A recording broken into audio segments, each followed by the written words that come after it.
Hi guys, welcome to Pakistani husband and wife reaction में। उम्मीद करता हूँ आप सब खैरियत से होंगे, जाओगे, खुश होंगे, आबाद होंगे। अगर चैनल को सब्सक्राइब नहीं किया तो लाजमी सब्सक्राइब कर ले ताकि आने वाली वीडियो आप तक आसानी से पहुंचती रहे और आप एंजॉय करते रहे। मेरा नाम है नदीम। मेरा नाम है नीला। बांग्लादेश की एक वीडियो आई है भाई, बांग्लादेश ने कोई इंडिया को धमकी दे दी है। हाँ, वो कैसे? पता नहीं कैसे दिया है, तो उसे ये नहीं पता कि 1971 में आजाद इंडिया ने उसे कराया है। ये चीज उसे नहीं पता, बड़े धमकियां दे रहा है इंडिया को। देखिए वीडियो वाच करते हैं तभी पता चलेगा। 1 2 3 स्टार्ट। जय श्री राम दोस्तों, जिस बांग्लादेश की आजादी में भारत का महत्वपूर्ण योगदान था, वही बांग्लादेश अब भारत को धमकियां दे रहा है। लेख के अनुसार बांग्लादेश का दावा है कि वह भारत के चिकन नेक सिलीगुड़ी कॉरिडोर को काटकर नॉर्थ ईस्ट और असम को शेष भारत से अलग थलग कर सकता है। यह धमकी महज एक बयान नहीं, बल्कि बांग्लादेश की आंतरिक राजनीति और भारत के प्रति उसके बढ़ते आक्रामक रुख को दर्शाती है। भारत ने 1971 में बांग्लादेश की स्वतंत्रता के लिए सैन्य और राजनीतिक रूप से मदद की थी, लेकिन वर्तमान में बांग्लादेश के कुछ नेताओं द्वारा दिए जा रहे आक्रामक बयानों ने भारत की राष्ट्रीय सुरक्षा के लिए एक नई चुनौती खड़ी कर दी है। बांग्लादेश की नई अंतरिम सरकार ने अपनी विदेश नीति में बदलाव करते हुए इस्लामी सहयोग संगठन OIC की बैठक में पाकिस्तान के साथ कंधे से कंधा मिलाया है। इस बैठक में बांग्लादेश ने भारत के खिलाफ आक्रामक रवैया अपनाते हुए उन सभी समझौतों को रद्द करने की धमकी दी है जो शेख हसीना की सरकार के दौरान भारत के साथ किए गए थे। इसके अलावा बांग्लादेश की जल संसाधन मंत्री ने तीस्ता नदी के पानी के बंटवारे को लेकर भी विवाद खड़ा किया है। इस लेख में बांग्लादेश के द्वारा दी गई धमकियों और आक्रामक बयानों के संभावित परिणामों पर भी चर्चा की गई है। भारत के लिए सिलीगुड़ी कॉरिडोर रणनीतिक रूप से अत्यंत महत्वपूर्ण है, क्योंकि यह नॉर्थ ईस्ट के राज्यों को भारत के बाकी हिस्सों से जोड़ता है। बांग्लादेश की ओर से दिए गए बयानों ने भारत को अपनी सुरक्षा रणनीति पर पुनर्विचार करने के लिए मजबूर किया है। भारत ने बांग्लादेश को इस आक्रामकता का स्पष्ट जवाब दिया है। भारत ने यह भी संकेत दिया है कि वह बांग्लादेश के 2 महत्वपूर्ण कॉरिडोरों को नियंत्रित कर सकता है, जो रंगपुर और चिटगोपेकर में स्थित है। यदि बांग्लादेश ने कोई गलत कदम उठाया तो भारत इन क्षेत्रों को अपने नियंत्रण में ले सकता है। लेख में यह भी बताया गया है कि बांग्लादेश की इस आक्रामकता के पीछे चीन और पाकिस्तान का भी हाथ हो सकता है। चीन और पाकिस्तान दोनों ही भारत के खिलाफ बांग्लादेश को उकसाने की कोशिश कर रहे हैं। ऐसे में भारत को अपनी सुरक्षा और कूटनीतिक रणनीतियों को और मजबूत करने की जरूरत है। भारत क्या कर सकता है? सिलीगुड़ी कॉरिडोर, चिकन नेक को सुरक्षित रखना भारत के लिए सर्वोच्च प्राथमिकता होनी चाहिए। इस क्षेत्र में मजबूत बुनियादी ढांचे का निर्माण और पर्याप्त सैन्य बलों की तैनाती से बांग्लादेश की किसी भी आक्रामक हरकत का तुरंत जवाब दिया जा सकता है। भारत बांग्लादेश के सीमावर्ती क्षेत्रों, खासकर रंगपुर और चिटगोपेकर कॉरिडोर पर ध्यान दे सकता है।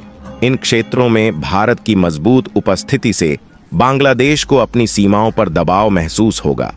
भारत अंतर्राष्ट्रीय मंचों जैसे संयुक्त राष्ट्र, सार्क और अन्य वैश्विक संगठनों के माध्यम से बांग्लादेश पर दबाव बना सकता है। भारत बांग्लादेश की हालिया आक्रामकता और धमकियों को लेकर वैश्विक समुदाय को सूचित कर सकता है और उसे कूटनीतिक रूप से अलग थलग कर सकता है। भारत बांग्लादेश की नई सरकार के साथ संवाद बढ़ाकर उनके आक्रामक रुख को शांत करने की कोशिश कर सकता है। इसके लिए कूटनीतिक वार्तालाप और शांति प्रयास किए जा सकते हैं ताकि तनावपूर्ण स्थितियों को बातचीत के माध्यम से सुलझाया जा सके। भारत बांग्लादेश के साथ अपने व्यापारिक संबंधों की समीक्षा कर सकता है। अगर बांग्लादेश आक्रामक नीति पर कायम रहता है तो भारत आर्थिक प्रतिबंध या व्यापार में कटौती कर सकता है। बांग्लादेश की अर्थव्यवस्था भारत के साथ व्यापारिक संबंधों पर निर्भर करती है। इसलिए आर्थिक दबाव एक महत्वपूर्ण रणनीति हो सकती है। भारत बांग्लादेश को दी जा रही सहायता और अनुदानों की समीक्षा कर सकता है। भारत की आर्थिक सहायता पर निर्भरता कम करने के लिए बांग्लादेश पर दबाव बनाया जा सकता है। बांग्लादेश के आक्रामक रुख के पीछे कट्टरपंथी तत्वों की सक्रियता का खतरा है। भारत को अपनी आंतरिक सुरक्षा एजेंसियों को सतर्क करना होगा ताकि सीमा पार से होने वाली किसी भी आतंकवादी गतिविधि को रोका जा सके। भारत को बांग्लादेश के अंदर और सीमावर्ती क्षेत्रों में खुफिया जानकारी को मजबूत करना चाहिए। इससे बांग्लादेश में हो रहे कट्टरपंथी गतिविधियों की जानकारी मिल सकेगी और समय रहते उचित कदम उठाए जा सकेंगे। भारत बांग्लादेश की नई सरकार के साथ बातचीत के जरिए तनाव कम करने का प्रयास कर सकता है। बांग्लादेश के साथ बेहतर रिश्ते बनाए रखना भारत के पूर्वोत्तर राज्यों की स्थिरता और सुरक्षा के लिए महत्वपूर्ण है। बांग्लादेश में लोगों के बीच भारत के प्रति सकारात्मक भावना को बढ़ावा देना भी एक दीर्घकालिक रणनीति हो सकती है। सांस्कृतिक, शैक्षिक और सामाजिक संबंधों को मजबूत कर दोनों देशों के बीच रिश्ते सुधारे जा सकते हैं। चीन और पाकिस्तान के बांग्लादेश पर बढ़ते प्रभाव से निपटने के लिए भारत को अपने क्षेत्रीय सहयोगियों के साथ संबंध मजबूत करने चाहिए। सार्क, बिम्स्टेक और अन्य क्षेत्रीय संगठनों के माध्यम से भारत क्षेत्रीय स्थिरता को बनाए रखने की कोशिश कर सकता है। भारत चीन और पाकिस्तान के साथ अपने कूटनीतिक और आर्थिक संबंधों के जरिए दबाव बना सकता है ताकि वे बांग्लादेश को भारत के खिलाफ उकसाने से बाज आएं। भारत के पास बांग्लादेश की आक्रामकता का सामना करने के लिए सैन्य, कूटनीतिक, आर्थिक और आंतरिक सुरक्षा जैसे कई विकल्प उपलब्ध हैं। इनका सामरिक और संतुलित उपयोग करके भारत अपने राष्ट्रीय हितों की रक्षा कर सकता है और बांग्लादेश के साथ भविष्य में स्थिर संबंध बनाए रख सकता है। बांग्लादेश की विदेश नीति में हालिया बदलाव, खासकर चीन और पाकिस्तान की ओर झुकाव, दक्षिण एशिया में बड़े भू राजनीतिक पूर्ण संतुलन का संकेत है।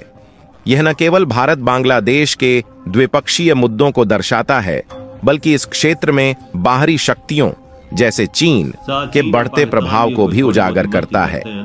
चीन द्वारा बांग्लादेश में किए जा रहे बुनियादी ढांचे के निवेश और belt and road initiative (BRI) जैसी परियोजनाएं बांग्लादेश को भारत के साथ अपने संबंधों में अधिक ताकत दे रही हैं।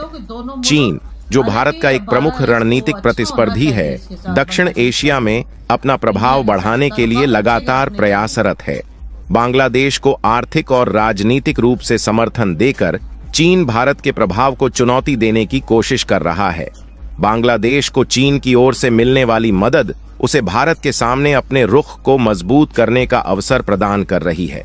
बांग्लादेश में बढ़ता कट्टरपंथी विचारधारा का प्रभाव भारत के खिलाफ आक्रामकता में इजाफा कर रहा है। बांग्लादेश की नई सरकार की बयानबाजी और नीतियों से यह स्पष्ट हो रहा है कि वह भारत के साथ रिश्तों को द्विपक्षीय सहयोग के बजाय एक प्रतिस्पर्धात्मक दृष्टिकोण से देख रही है।